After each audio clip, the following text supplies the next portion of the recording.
Olá, como vai? Tudo bem? Então, essa semana especial está sendo uma oportunidade para falarmos a respeito das famílias imperfeitas.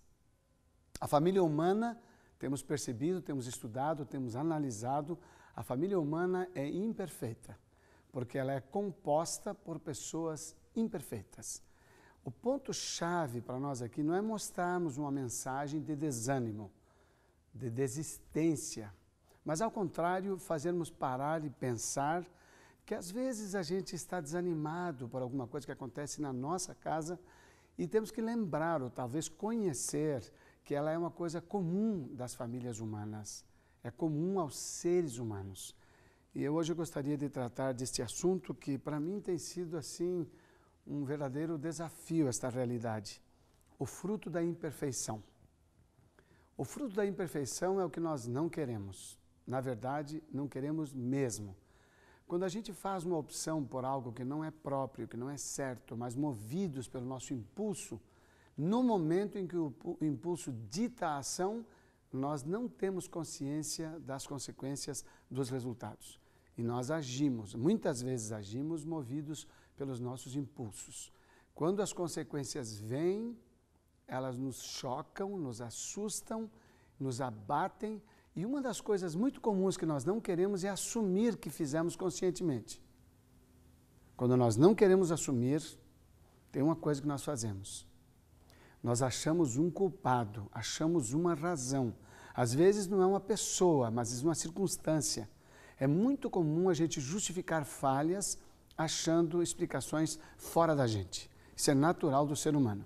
Mas eu quero introduzir o assunto do fruto da imperfeição com um texto de Gênesis que talvez muita gente não tenha prestado atenção no seu conteúdo. Está no capítulo 5 do livro do Gênesis e aparece nos versos 1 a 3. Diz assim: Este é o registro da descendência de Adão. Quando Deus criou o homem, à semelhança de Deus o fez. Verso 2: Homem e mulher os criou. Quando foram criados, Ele os abençoou e os chamou ser humano, ou homem, como está na tradução em português. Verso 3. Aos 130 anos, Adão gerou um filho à sua semelhança, conforme a sua imagem, e deu-lhe o nome de Sete. O registro bíblico do Gênesis, ao repetir a história da criação, ele não coloca os primeiros filhos de Adão e Eva, nem as filhas, mas coloca o filho que deu origem à descendência fiel a Deus. Não que todos tenham sido fiéis, mas é em Sete que as descendências de Adão e Eva vão gerar o nosso Salvador e a realidade daqueles que seguiram a Deus. Estava contrastada com um outro filho que aqui não aparece no registro, neste registro, que cometeu o primeiro crime no meio humano, que foi Caim, que matou seu irmão Abel. O registro bíblico do capítulo 5, ele mostra a genealogia de Adão, aqui diz as origens, quando Deus os fez, ele diz que a semelhança de Deus o fez, e que diz no versículo 3, de que o filho, a sua imagem, a semelhança e a imagem de Adão. Isso é muito importante. Eu quero relatar um fato que experimentei numa apresentação da criação. Isso aconteceu no estado da Pensilvânia, nos Estados Unidos, um lugar chamado Lancaster. Aquele lugar tem um estúdio extremamente gigante de um grupo evangélico que apresenta várias histórias bíblicas com representações musicais. Mas assim, fora de série. Encantou-me demais a história da criação. Linda demais, até a forma a ideia que tiveram na cabeça de mostrar o homem sendo criado, feito pela mão de Deus, surgindo da terra, foi algo fantástico realmente. Mas chocou-me demais, eu não sei se chocou é a palavra certa, mas me espantou e me emocionou. Eu estive lá com a Yara e com um familiar que nos visitava, ficamos tão impressionados que depois pagamos novamente, levamos nossos filhos para verem, queríamos que todos eles testemunhassem. E impressionante, este quadro que eu vou mencionar agora, ele me emocionou demais a primeira vez. Eu não consegui conter as minhas lágrimas. E na segunda vez eu imaginei, agora eu já sei que vai vir, eu já sei essa parte. Não vai, mas não houve como. Naquele momento, de novo, eu fui tomado pela emoção e juntamente comigo todos os meus familiares. A Yara, os filhos, impressionante. Que momento era esse? Que cena era essa? Foi a cena da reflexão de Eva. Foi quando Eva refletiu sobre as consequências da sua desobediência. Veja, eles foram muito felizes em destacar um aspecto. Eles não colocaram os dois, eles colocaram Eva, que foi a primeira que tomou contato com a serpente, no caso com Satanás, e que enveredou para a desobediência. Impressionante ela olhar para os filhos, ver o criminoso Caim, planejando e executando a morte do seu irmão, por uma simples razão: Abel era justo e ele era injusto. Abel era bom, ele era mau. Mas os dois, nós já entendemos isso aqui, os dois saíram da descendência já pecaminosa de Adão e Eva. Os dois já eram pecadores quando nasceram. Quando nasceram os filhos Caim e Abel, Caim o mais velho e Abel o mais novo, seus pais já eram pecadores. A semente que um pecador gera é de um pecador. Eu até brinco às vezes com os casais, eu digo, um pecador casado com uma pecadora gera um pecadorzinho, não tem como ser diferente. Às vezes nós não gostamos disso, mas a criança que nasce, ela nasce com tendência pecaminosa. E é assim a história desde a desobediência. Portanto, Caim e Abel já eram os dois injustos, os dois já eram propensos para o mal. Mas a Bíblia diz que Caim era injusto. Ela diz isso no Novo Testamento, na primeira epístola de João. Ela diz que Abel era justo e Caim era injusto. Ou Caim era mau e Abel era bom. Que as obras boas de Abel provocaram a ira de Caim. Então, o que eu quero que nós percebamos é que o fruto da nossa relação marido, mulher, pai, mãe, gera uma criança com propensão para o mal. A educação adequada, o ensinamento das verdades, a vida coerente dos pais não garantirá que os filhos seguirão aquilo que nós estamos dando. Há nos seus genes estruturas que nós não entendemos, que influenciam uma propensão maior para um lado. Tem criança que desde pequenininha já contesta, em parte ao seu temperamento e em parte à rigidez de uma natureza forte que vem. Ela não é caráter, ainda não é o caráter. Uma criança de resistência temperamental, ela vai exigir dos pais duas coisas constantes. Muito mais amor. Você tem que amar mais quem te incomoda. Uma esposa que te irrita vai exigir de você muito mais amor. Um marido que te incomoda, que te deixa frustrada, que desanima e até irrita também, você vai ter que amar muito mais. Porque o amor é resultado de uma escolha, de uma decisão, de olhar para alguém e dizer, eu preciso cuidar dessa pessoa, eu preciso atendê-lo, eu preciso assisti-lo. Essa criança que é difícil, ela precisa mais amor, ela precisa mais atenção, ela precisa mais suporte. Então, o primeiro ato é amor. O segundo ponto que os pais precisam ter é serem firmes, perseverantemente firmes. Uma atitude e um comportamento de uma criança, que é o comportamento mau e a atitude má, precisam ser repreendidas, reprimidas e educadas, instruída. Mas a repreensão é para a ação, a conduta, não para a criança. Ela precisa entender que você a vê com valor, que você a ama e de que você a aprecia. Mas não aprecia seu gesto, seu ato, sua atitude, você não aprecia o seu comportamento. É muito difícil nós separarmos uma coisa da outra. É muito difícil. Normalmente nós agimos atacando o ato, mas atingimos a criança. Isso desanima. Não só desanima, como ela tendo feito algo por seu impulso natural, ela conclui que não há nada de errado nisso. Aliás, até os adultos pensam assim, mas as crianças muito mais.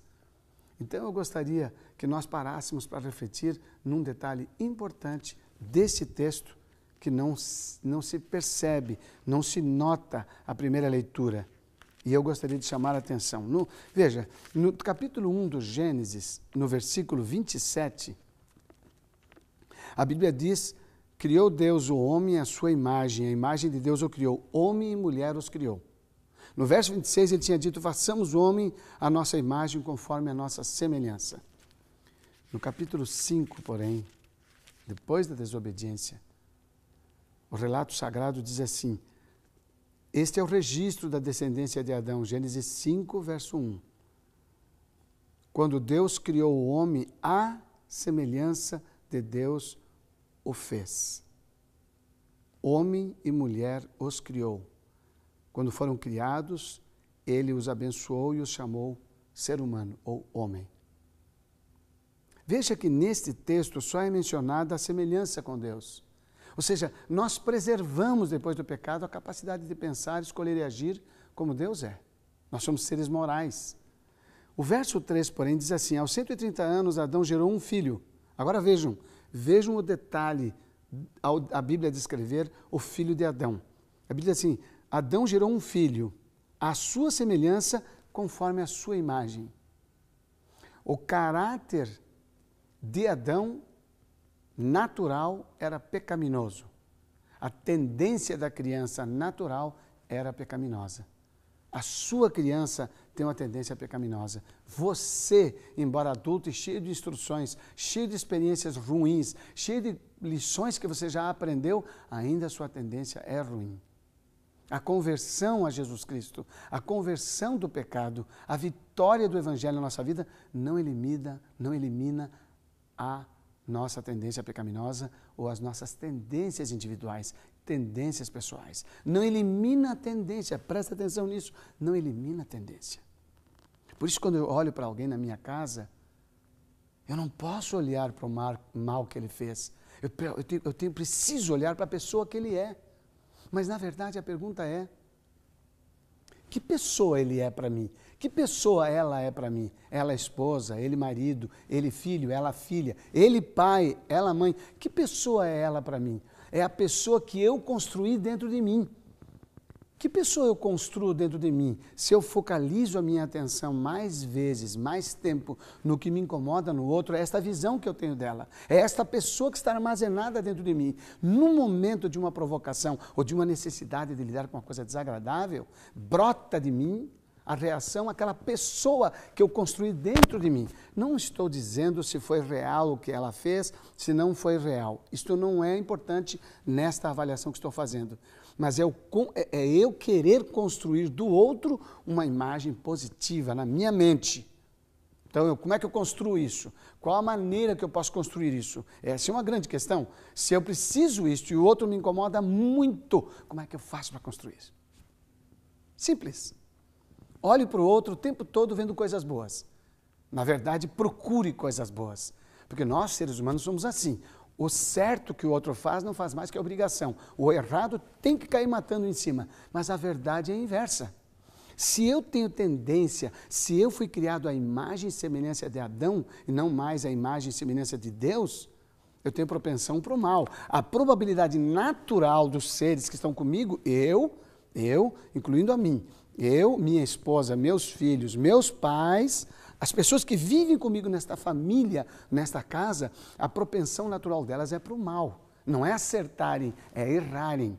Mesmo estas pessoas buscando Jesus, elas se esforçam, lutam, mas tem um componente delas lá no seu íntimo que batalha contra elas, que luta contra elas e que trazem dificuldade.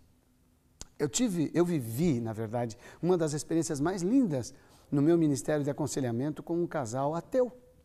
Na verdade, ele é ateu e ela budista.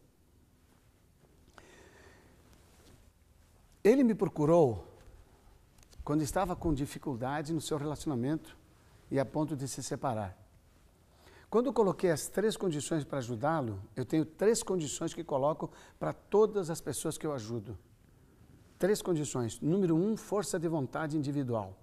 Cada um tem que querer ser ajudado ou ajudada pelo aconselhamento. Número 2, fidelidade às minhas orientações. A pessoa precisa acreditar no meu trabalho, senão eu não consigo ajudar.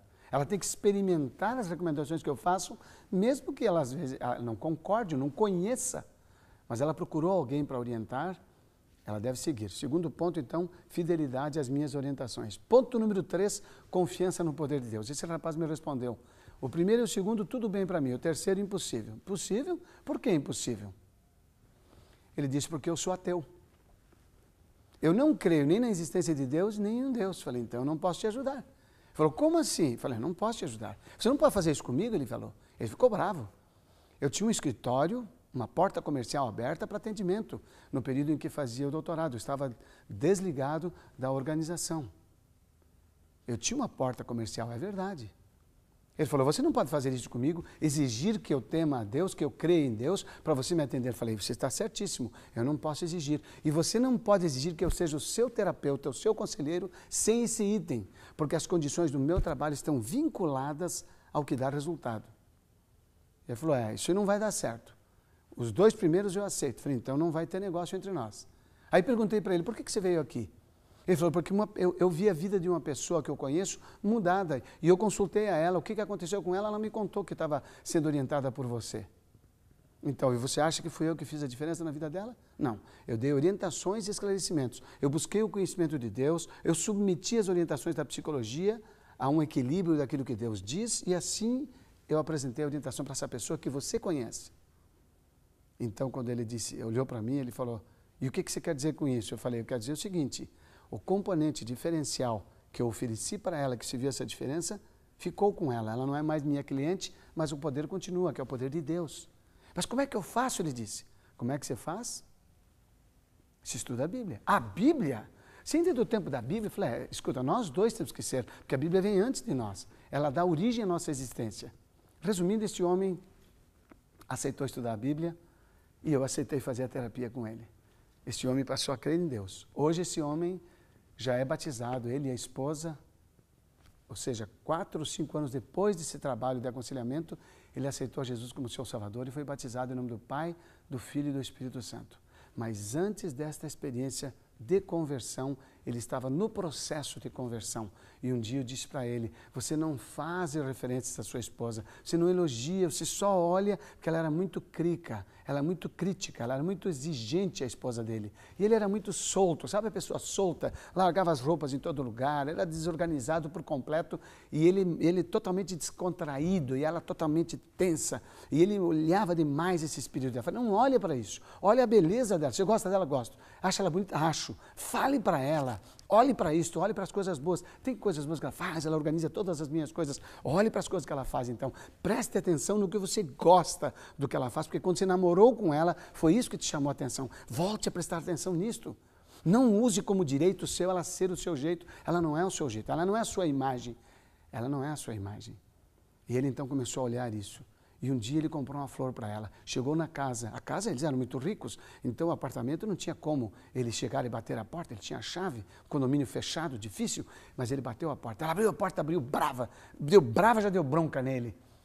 Ele estava com a flor atrás de si, para dar para ela. Ele falou para mim, olha, quando eu olhei para ela daquele jeito, me deu vontade de pegar a flor e meter na cabeça dela.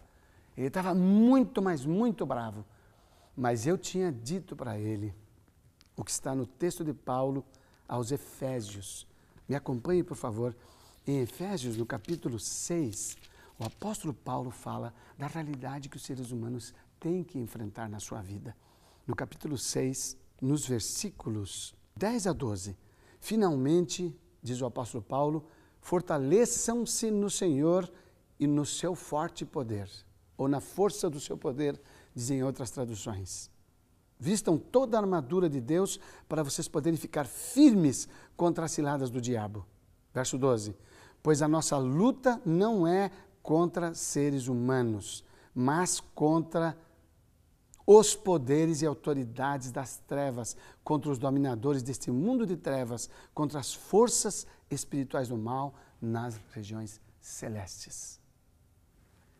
Nossa luta é contra quem? A nossa luta é contra poderes espirituais do mal, das regiões celestes. os dominadores deste mundo. O próprio Jesus, quando falou a respeito do príncipe deste mundo, ele identificou que ele não é ainda o príncipe desse mundo. Ele disse, aí vem o príncipe deste mundo, que é Satanás, e ele nada tem em mim. O nosso ponto-chave e importante é, nós estamos num mundo dominado pelo mal. Nossa natureza não precisa estar dominada por ele, mas a nossa natureza é propensa a seguir os seus conselhos. Então, a luta nossa não é contra carne e sangue. Este homem entendeu que ele não tinha que lutar contra a esposa. Você precisa entender que a sua luta não é contra o seu marido, sua esposa, seu filho, seu pai, sua mãe. A nossa luta não é contra carne e sangue. Não bata nas pessoas que estão perto de você. Mesmo que elas errem, fale dos erros. Expresse seu sentimento, não tem problema nenhum. Mas cuide para preservar a relação. Porque essa pessoa vai permanecer do seu lado. Filho você não pode mandar embora. Esposa você não pode mandar embora. Jesus disse aquilo que Deus uniu, jamais homem algum separe. Se eu vou ter que conviver com a pessoa, se eu souber que eu não posso me desfazer dela, eu vou trabalhar melhor a minha relação. Eu vou pensar mais no que eu faço.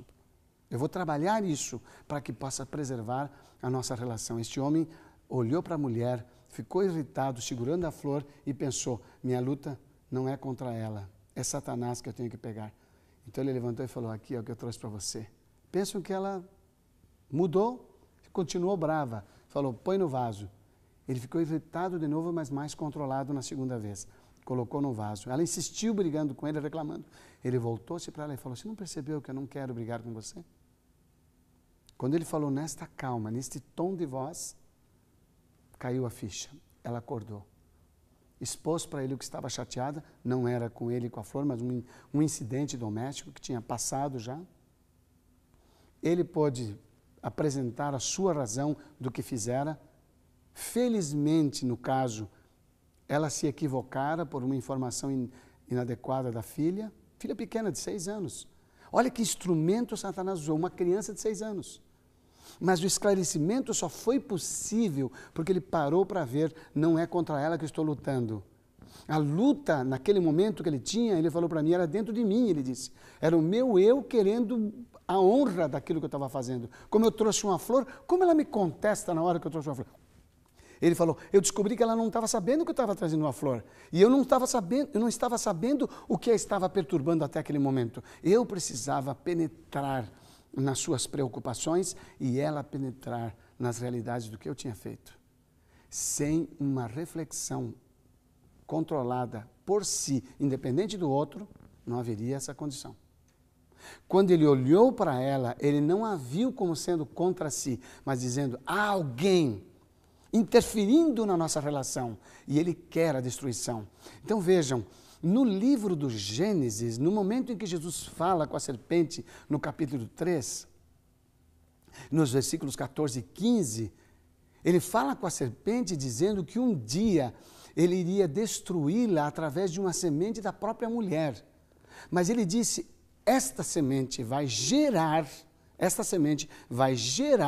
nos descendentes da mulher, que na verdade são os descendentes da serpente, isto é, o descendente da serpente e o descendente da mulher são os mesmos.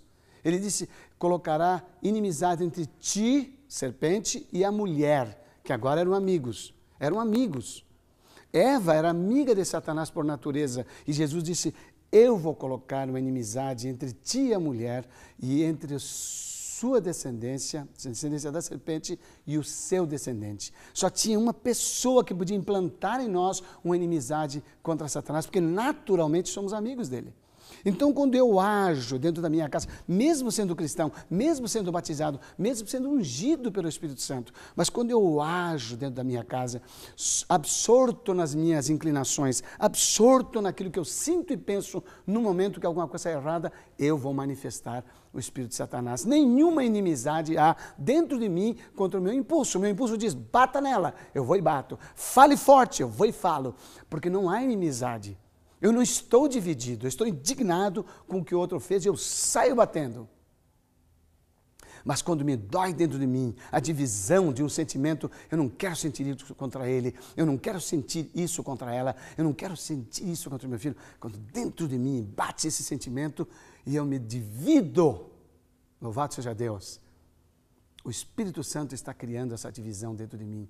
Ele está criando a insatisfação com as minhas inclinações. Olha que coisa interessante. Eu não estou ficando bravo com o que o outro fez, com o que me provocou. Estou ficando bravo com o que eu estou sentindo que eu não gostaria de sentir. Eu não quero mais sentir. Eu vivo não mais eu. Yes, amém. Eu não quero mais sentir. Essa batalha dentro de mim é gerada pela semente nova da verdade, a semente da palavra, a semente do Evangelho. Jesus Cristo dentro de mim é o poder dele se manifestando em mim. A nossa realidade é que somos frutos da injustiça e da imperfeição. Nossos pais são injustos e imperfeitos. Nós somos frutos disso. Nossos filhos também são. Mas a palavra de Deus nos dá mensagens muito, muito, muito, muito confortadoras, que nos ajudam a ver, nos ajudam a caminhar. Olha Romanos capítulo 5, versículo 12. Portanto, da mesma forma como o pecado entrou no mundo por um homem, e pelo pecado a morte, assim também a morte veio a todos os homens, porque todos pecaram. Nós todos somos inclinados ao pecado e todos cometemos o pecado. Eu não estou dizendo que precisamos permanecer no pecado, muito menos pecando. A primeira epístola de João diz isso. Primeira epístola de João, capítulo 3. Olha que bênção, que maravilha, essa compreensão que nós temos aqui no capítulo 3 da primeira epístola de João, a partir do versículo 7. Ele diz assim: filhinhos, não deixem que ninguém os engane. Aquele que pratica a justiça é justo, assim como ele é justo. Ele, Jesus. Versículo 8. Aquele que pratica o pecado é do diabo, porque o diabo vem pecando desde o princípio. Para isso o Filho de Deus se manifestou, para destruir as obras do diabo. Olhe bem. Todo aquele que é nascido de Deus não pratica, não vive na prática do pecado, porque a semente de Deus permanece nele. Ele não pode estar no pecado, ele não pode viver em pecado, porque é nascido de Deus. Desta forma, olhe bem, presta atenção. Desta forma, sabemos quem são os filhos de Deus e quem são os filhos do diabo. Quem não pratica a justiça não procede de Deus, tampouco quem não ama a seu irmão. Nós estamos numa relação de pessoas imperfeitas. Se eu consigo controlar meus impulsos pelo poder de Jesus, eu posso ter a natureza pecaminosa, mas a semente que está em mim é outra. Mostre isso na sua casa. Esta é a religião que conta. Aqui é vista por quem está bem perto de você. Você pode ter a experiência do fruto da injustiça, mas quando Jesus entra em você, a justiça começa a aparecer. Eu quero orar com você. Eu quero pedir que Deus implante em você essa semente que cria a divisão entre as duas partes.